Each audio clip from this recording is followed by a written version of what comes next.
WhatsApp guys আৰু একবাৰ মই উভতি আহিছোঁ মোৰ এটা নতুন ব্লগলৈ। আজি হ'ল শিৱ পূজা, সেইকাৰণে আমি গোটেইকেইটাই চাইকেল মাৰি ওলালোঁ আমি নহত্ৰক যাবা। আমি পুৱাই আজি প্লেন মাৰিছিলোঁ কি আমি নহত্ৰত যাম, সেইকাৰণে গোটেই লগৰ চলিবিলাকে আমাৰ চাইকেল মাৰি ওলাল নহত্ৰত যাবা।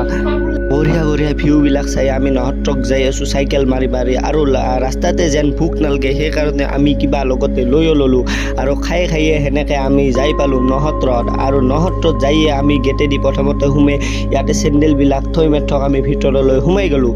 যাৰ লগে লগে আমি দেখিলোঁ ইমান ধুকা জাগা, গাছবিলাকত কিবা ফুল লাগি আছে, লগতে ইমান ধুকা ভিউ, চাফ চিকুণকৈ ৰাখিছে জাগাবিলাক।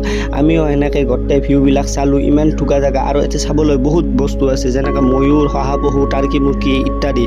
আৰু লগতে ইয়াতে চলিবিলাকে ৰাতিপুৱা হ'লে ফুল তুলি মেথক পূজাও কৰে, আৰু আমিও এনেকৈ বুলি গোটেই জাগাগিলান চালোঁ। আৰু আপুনি সময় পালে ইয়াতে নিশ্চয় আহিব। আজি ব্লগটো ইমানেই।